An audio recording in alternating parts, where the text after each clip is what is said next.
Imagine a media platform that reshapes the conversation, empowers your voice, and redefines the Bronx community. Bronx Post, changing the reality, changing the narrative. For businesses, politicians, and government agencies, we offer targeted advertising solutions that drive results. Amplify your message. Reach the heart of the Bronx and beyond. Our platform connects you to the community. Learn more. Email info@bronxpost.com or call 718-892-5555. Visit www.bronxpost.com for breaking news and updates. Bronx Post, changing the reality, changing the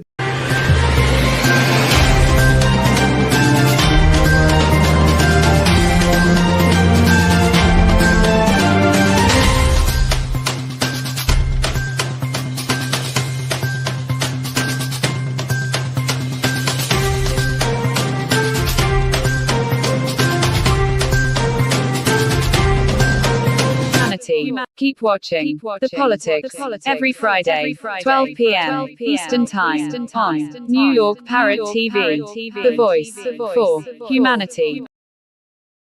Welcome to Talking Politics. My name is Robert Press. I'm a reporter for the Bronx Post. As you can see by my press card, I also write for the Parkchester Times, both like this show, a part of Parrot Media Corporation.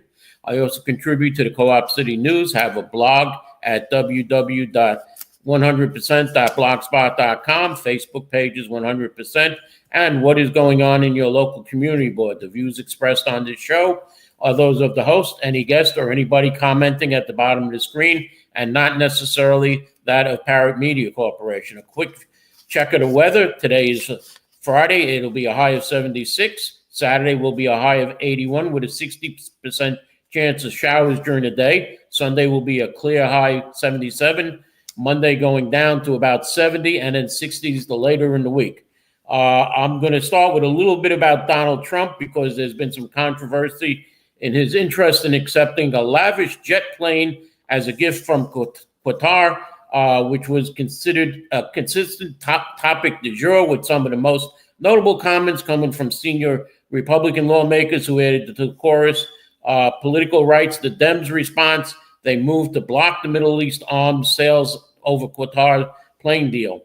Now, they also, the Qataris pulled out all the stops to commemorate Trump's historic visit to the Middle East, this being the first official state visit to Doha by a U.S. president and the first state dinner hosted by His Highness the Emir in honor of a U.S. president.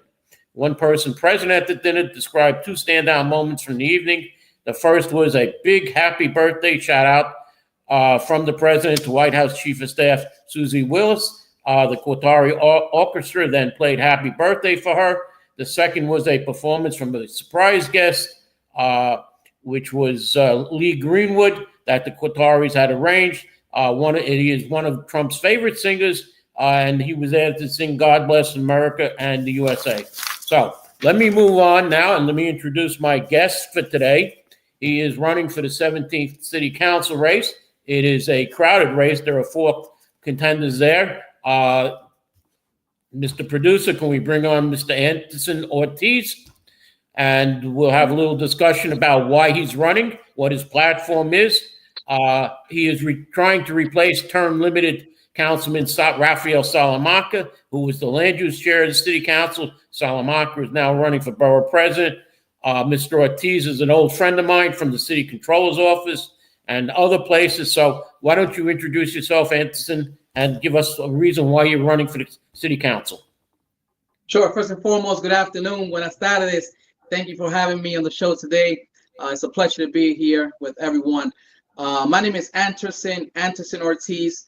I'm running to be the next city council member, the 17th Council District in the South Bronx. I'm the current state committee member of the 85th Assembly District, covering the areas of Soundview, Classen Point, parts of Hunts Point and Lonewood. I am running because my life work has been helping people. I have not only been a state committeeman, but before being a state committeeman, I was a director of constituent services or public service at the office of New York City Comptroller Brad Lander. Now, previously Scott Stringer. I handled the interface or the public interface of the office covering all 5 boroughs, helping people every single day. In my career so far in the office of the Comptroller, me and my team have assisted over 150,000 families with quality of life issues and navigating government processes and red tape. But before I started government, I was a former youth counselor for over 15 years, a volunteer police officer at my local precinct for close to 10 years. And I'm an immigrant who came from the Dominican Republic at the age of 10 years old with my family, seeking an American dream. I don't like to say that I am running for office. I like to say that I'm walking into a path where I have designated my entire life to be. I have helped people since I was a child. I want to keep on helping our working families within the district. I believe that the district needs proper representation, not the representation of special interest groups or other individuals who have currently been providing the same ideas, the same dilemmas to the city of New York and as well as to the Bronx. We need real change, and that's one of the reasons why I'm running. It seems that the 17th Council District recently had a shooting where a 16-year-old girl was shot by a 14-year-old boy. The police commissioner called it a disgrace, that there's a big problem up here in the Bronx. It's been said if there's any problems, they're probably up in the Bronx. And we know 149th Street, Councilman Salamanca walked with the mayor, and because it was so much drug infested. How are you going to solve some of these problems? I believe that our youth currently right now, we need to continue to support them. We need to continue to invest in after-school programs and intervention and prevention programs as well, and bridging the gap between community and police. What happened was a tragedy. I believe that in the last few years, we have seen too often this same exact scenario played out. And I think enough is enough. We talk a lot about changing things, and we need to make clear actions. We need to make a good action plan to assure that our youth are not falling in the hands of individuals who are providing guns to them, that our youth are seeking better opportunities in schools. And I believe that our platform itself is just not bullet points that we're putting together.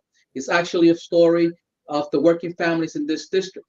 Our first platform is building a safer community.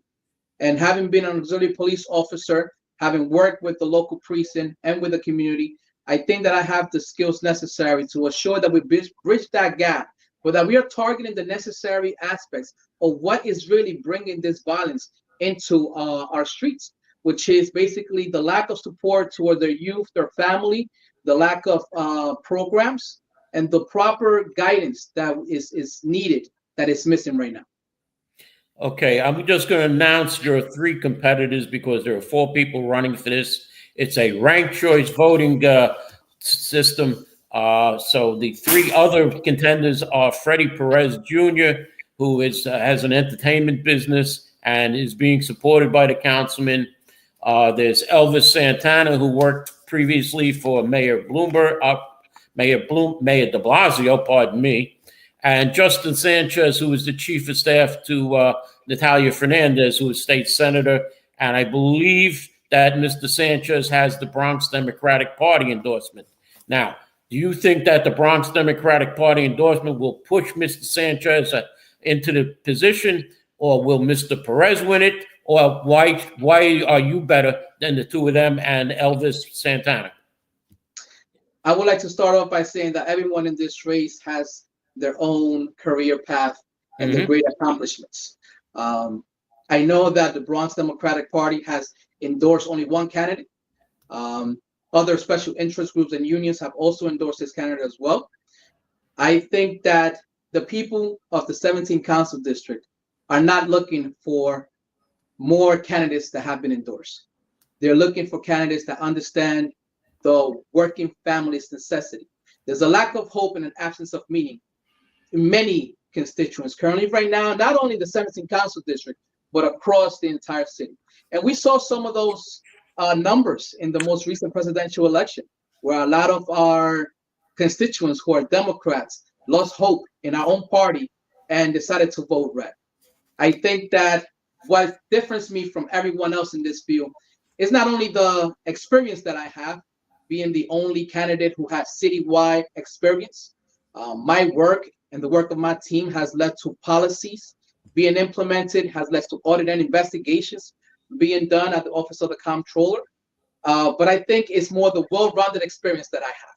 I was a former youth counselor. I come from a family of teachers, and I know exactly that our schools need a multi-systemic approach to better education.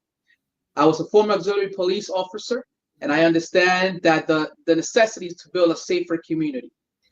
I myself have lived in low-income housing my entire life. I've been homeless twice in this country. So I understand that we have to continue to build low-income, affordable, and homeownership opportunities for all. The Bronx is the most unhealthiest county in the entire state. I have been the victim, my family has been the victim of the health disparities of the Bronx. Suffered from asthma, my father suffered from diabetes. Jobs, careers, and entrepreneurship. My first job was cleaning the park right around the corner from my house. And I went to a trade school.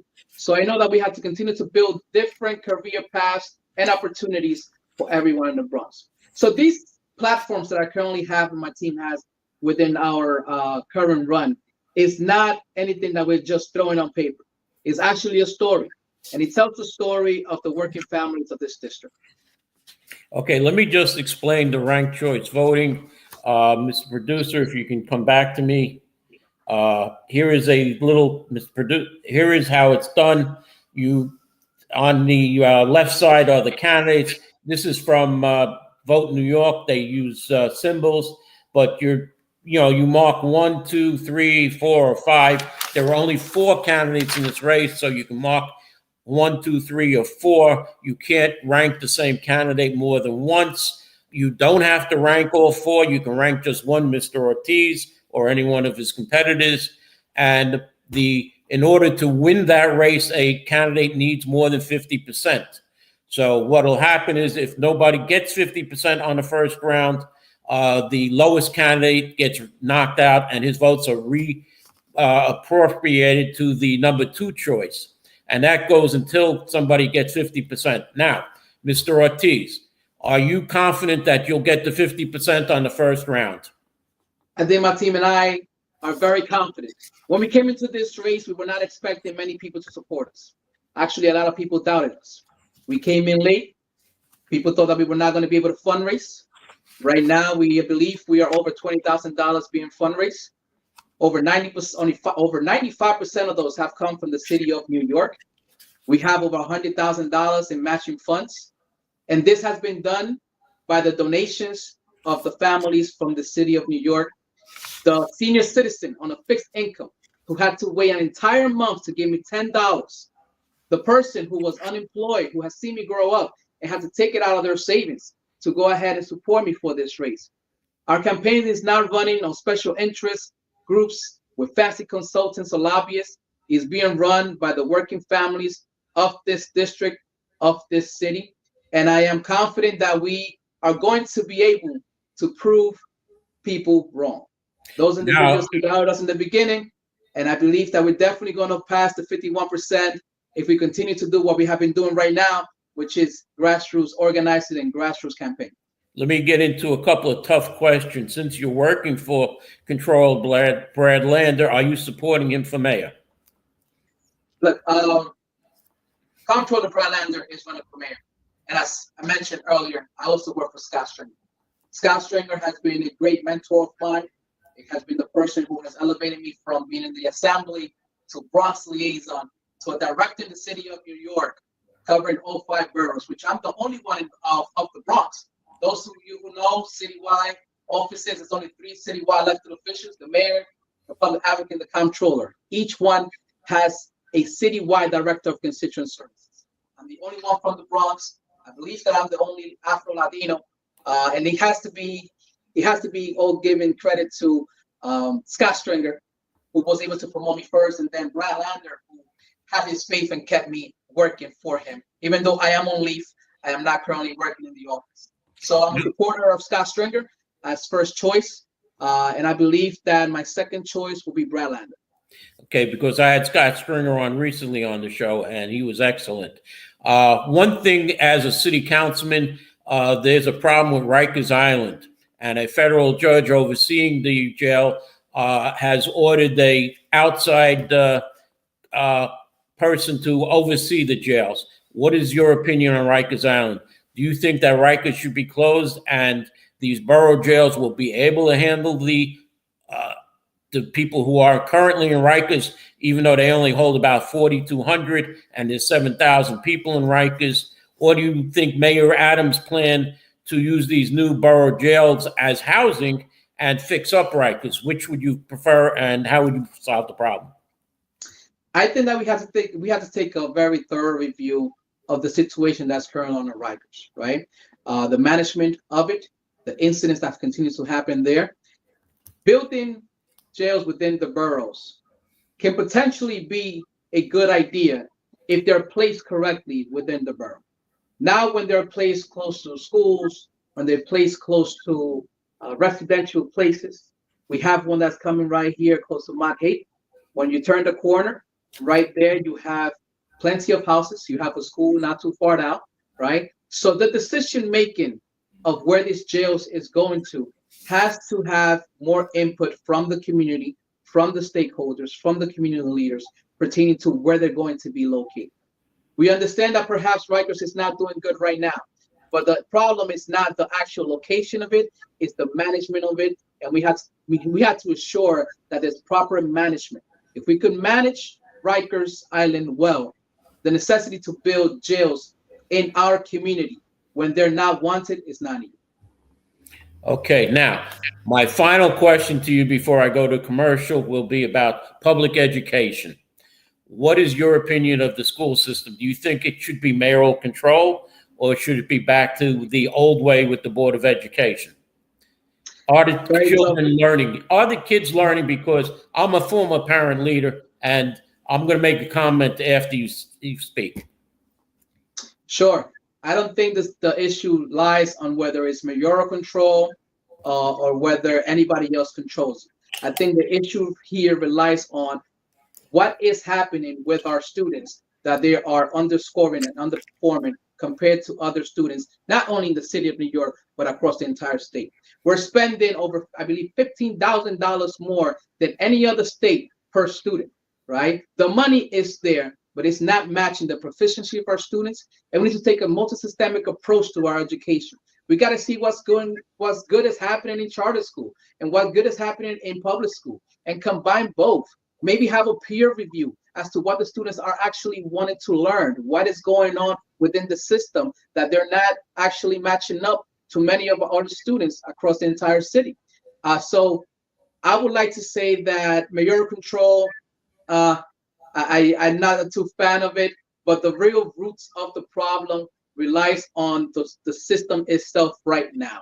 The money is there. We definitely have to continue to pay our teachers well. We have to continue to fund after-school programs more. And there's schools in my district that currently students are studying out of trailers. They don't have a kitchen in their schools, right? So what are we doing to build the structure right now in the schools, build new schools themselves, right?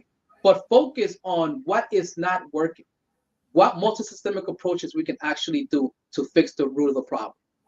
One of my commentators says, bring back the teachers spanking the students, which is like the old Catholic schools, but that's out. You can't, that's corporal punishment. You can't do that. So Can't do that. So I know, because there's been problems in your council district with the new housing that went up. You're getting more families. Are you in favor then of charter schools? Because the public schools in your district are really terrible. So would you favor more charter schools, which have been successful in your district? And that's going to be the last question before I go to commercial. I am a proud product of District 12 public education. I believe that public education works. I believe that public education has been the foundation to a lot of individuals' careers. And I think that we have to continue to work together. There's no necessity to choose one or the other. Charter schools are doing great. Some public schools are doing good as well. We have to make sure that we collaborate to assure that our students are receiving the proper education. And it begins with collaboration and seeing what's working in one side, what's working in the other, and what's not working in both. And why can't we just work together? I understand that it's a separation of funding, and there's also questions about the funding themselves. But the real dilemma here is not about choosing one or the other. It's about choosing unity to make sure that our students continue to thrive in this city. I want to thank you for coming on the show, Mr. Ortiz. Wish you good luck. I invite your other three competitors to come on, and I'm going to go to a break right now. When I come back, we'll have a little bit more about the Trump Middle East trip and the new Biden book that tell it all about Biden and some other local news. So let's go to a commercial, and I want to thank you for coming on, Mr. Ortiz. Thank you. Thank you. Take care. Imagine a media platform that reshapes the conversation, empowers your voice, and redefines the Bronx community. Bronx Post, changing the reality, changing the narrative. For businesses, politicians, and government agencies, we offer targeted advertising solutions that drive results. Amplify your message. Reach the heart of the Bronx and beyond. Our platform connects you to the community. Learn more. Email info@bronxpost.com or call 718-892-5555. Visit www.bronxpost.com for breaking news and updates. Bronx Post, changing the reality, changing the narrative. Okay, welcome back. Let's talk a little about Donald Trump's Middle Eastern tour. He's on his way back. Yes, Mr. AJ, if the Eagle had good grades, they could spell. But as I said, Donald Trump is now flying back from the Middle East. Some of the things that he's done is he's lifted sanctions on Syria. He's gotten Saudi Arabia to agree to a $600 billion investment in the U.S., and the U.S. will also sell $142 billion in weapons to Saudi Arabia, which the White House trumpeted at the largest such arms cooperation deal ever struck. The Trump administration is working on a deal for Saudi Arabia to access more AI semiconductor chips. As far as other areas in the Ukraine, there was hope that there would be a meeting yesterday between Vladimir Putin and what's his name, Zelensky, the president of Ukraine. However, that did not happen, and they're working on a final deal, said Sebastian Gorka, deputy assistant to the president and senior director for counterterrorism. He stressed the importance of halting the bloodshed and getting Putin to the table for a final deal. And he also said on immigration, in a particularly contentious moment, he said due process has never been skirted by the administration, underlining the designation of a terrorist organization gives the White House broad powers. You don't need due process when you're fighting against terrorist organizations. Gorka argued when pressed about the handful of judges who have ruled against the administration's moves. Gorka said, "So what? Could a judge be wrong?" Prompting an audible response from someone in the audience. "Are you really hissing? What kind of child are you?" Gorka said to the audience. "We're trying to save lives." As far as Iran goes, he said, he indicated one of the most pressing issues looming over Trump's Middle East trip. This effort was to secure a nuclear deal with Iran. The shoe is on the foot of Iran, and it's time for them to decide, he said. He noted that the threat of maximum disastrous consequences should present Iran with only one logical decision: to avoid U.S. retaliation. How likely does he think Iranian leaders are to make that decision? That's the crux of what happened with the Middle East tour. And President Trump did not visit Israel, as he is an ardent supporter of Israel. Now, on to the Biden Tell It All book, Original Sin. President Biden's decline its cover-up, his disastrous choices to run again. The Democrats are bracing for another day of revelations from the book that got all D.C. talking. Alex Thompson and Jake Tapper's forthcoming expose on Joe Biden disastrous re-election bid, Original Sin, which is selling for $27. The buzz around D.C. is that the authors have hired PR guru Risa Heller. My good friend John DeCio works for Risa Heller, so maybe he'll be pushing the book to help with the rollout of the book, which certainly gives it some added oomph. You've probably already read The New Yorker. If you haven't, there are some excerpts from the book about Biden's reported failure to recognize George Clooney one day. I'll get to CB11 if I have time, AJ. And before he dyed his hair, Biden, for Broadway, Biden is in a quiet moment as he's forgetting the names of half of his team. The recriminations were already flying, and throughout the Democratic Party, an array of unconvincing defenses have been deployed. The Biden world line, nothing to see here. We continue to await that shows where Joe Biden made a presidential decision or where national security was threatened or where he was unable to do his job. An unnamed Biden spokesman told NBC. The question is, does doing his job extend to a presidential debate with Donald Trump? Politics 101. We blame the consultants, to blame Biden now to shift the accountability from other people who lost the race, the consultants, the so-called gurus. DNC Finance Chair Chris Korg told NBC. I find it rich that consultants who lost the election are now trying to blame Joe Biden. Now, what did the city get from the state budget? Mayor Eric Adams came away from the state budget deal largely victorious, according to several big policy wins. What he pulled from the state is roughly, excuse me. Okay. He ended up getting just about everything he asked for on Tim Cup Day this year. The lone exception was his request for $1.1 billion in funding for migrant services. As far as casinos go, we have the Ferry Point Park Bally's Casino, but the CEO of Wynn Resorts, the gaming conglomerate, partnering with related companies for a proposed we'll get to that if I have time later, AG. I'm running out of time. That Wynn Resort said in an earnings call this week, he also lamented the challenges of winning and building a New York casino during a call.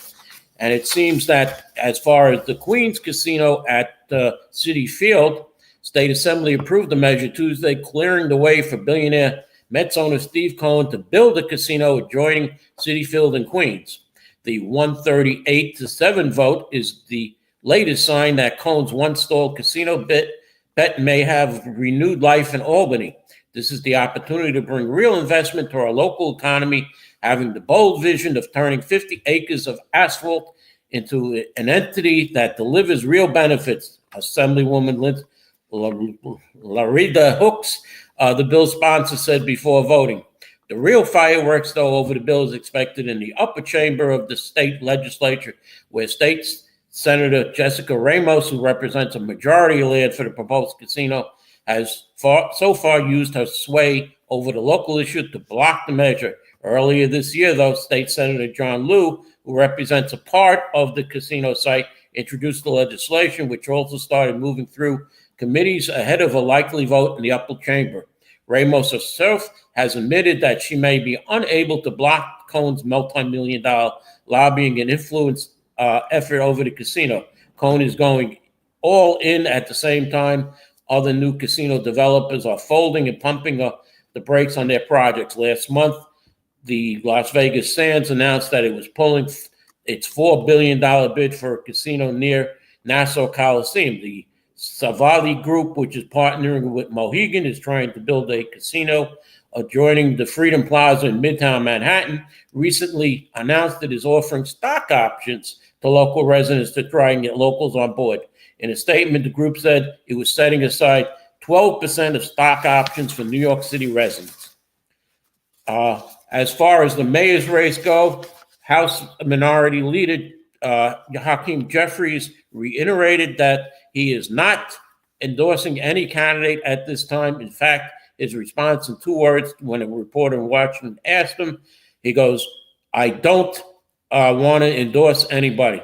He had backed Myra Wiley in 2021, and the House Minority Leader told reporters in February, "I have no intention at this moment of endorsing anyone until a candidate emerges from the Democratic primary." So he will be waiting. And in the latest mayoral poll, Council Speaker Adrian Adams, who entered the race late, has yet to amass enough money to air ads or qualify for public fundings.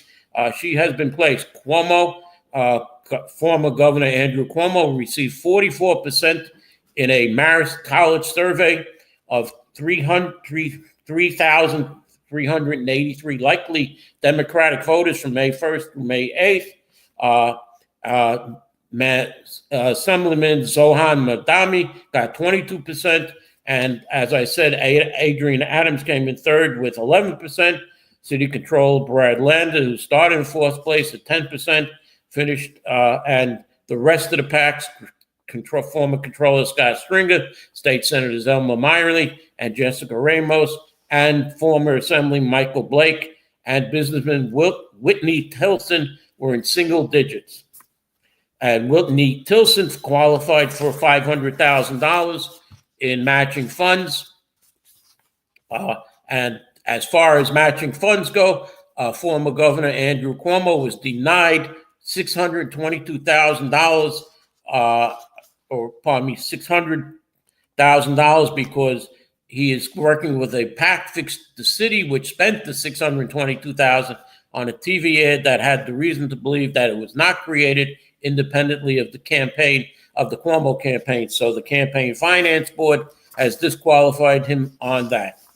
I am going to finalize on, there was a debate, there were 2 forums, I should say, at the same time almost for the 13th Council District. The Morris Park Community Association had about a month ago announced, or over a month ago, announced that it was going to have a candidates forum for the candidates in the 13th Council District. Supposedly 6 of them, all 6 who were running, were going to attend.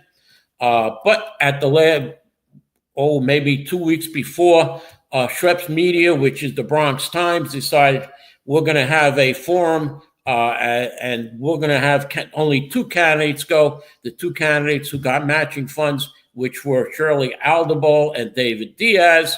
However, when the latest round of matching funds came out, candidate Joel Rivera wound up with even more matching funds than the others. So he had more money than either of the 2 candidates Schweppes had, the Bronx Times had invited. So he got his way into that. So there were 3 candidates over there.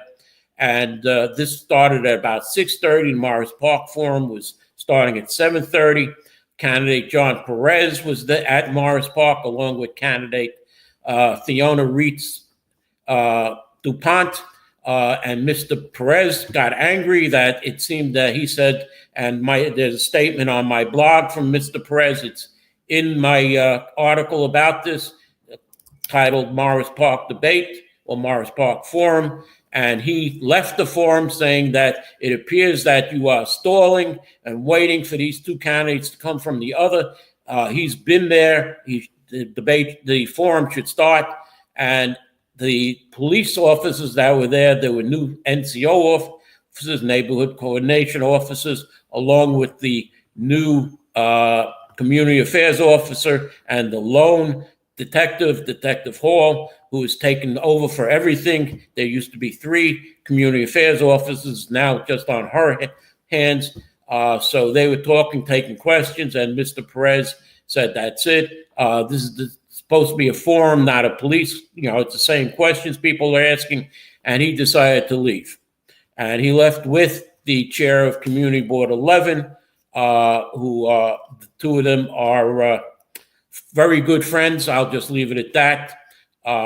And all of a sudden, after the officers stopped, candidate DuPont Reitz started with the questioning, and about 8:30, the other two candidates came in. It was candidate Joel Rivera and candidate David Diaz. Of those three candidates, David Diaz seemed to be a little lost. He was pushing his City Island background. Candidate Theona Reitz was pushing her experience working for another city councilman elsewhere.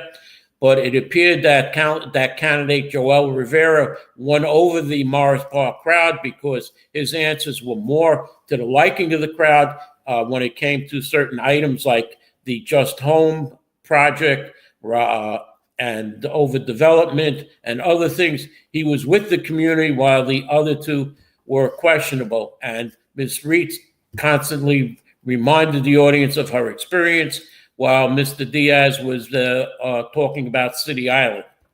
The other candidate, Ms. Shirley Aldable, who made the Bronx Times forum, decided not to come to the Morris Park forum. It appeared that at the Van Ness forum a week before, she kind of backtracked on her interview by the Bronx Times. It was said at a previous forum that, yes, I was endorsed by the Bronx Democratic Party, and at the Van Ness Neighborhood Association Alliance, Ms. Aldable just said, no, I wasn't interviewed because all the other candidates said no, they weren't interviewed. And I'm going to close it right here. We'll have more. We'll talk. AJ, I'd like to invite you on the show to talk about Community Board 11, what AJ was talking about.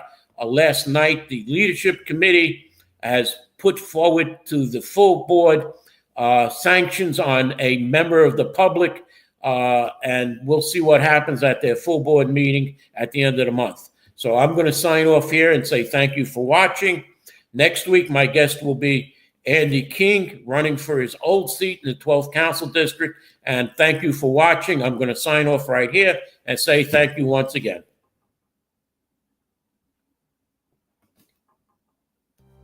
In a world where the quality of information available to poorer communities is doctored, tainted, and sometimes regressive, where the words fake news have come to mean other people's opinions, it is vital to rely on news platforms with journalists who have feet on the ground and can report the truth. New York Parrot, a New York-based national and global news outlet, is changing the narratives of media operations. We focus on the news that matters, like self-empowerment, entrepreneurship, finances, health, security, politics, and more. We strive to curb violence, racial and economic discrimination, and to promote peace and socio-economic development of multiculturally diverse world. As we give voice to the people, we also give your business a voice and make it heard. Get your products and services off the ground by advertising on our fast-growing platform. With so much of daily visits to New York Parrot, imagine a media platform that reshapes the conversation, empowers your voice, and redefines the Bronx community. Bronx Post, changing the reality, changing the narrative.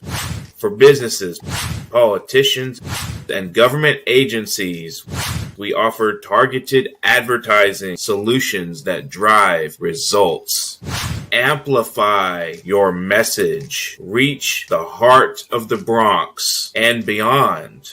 Our platform connects you to the community. Learn more. Email info@bronxpost.com or call 718-892-5555. Visit www.bronxpost.com for breaking news and updates. Bronx Post, changing the reality, changing the narrative.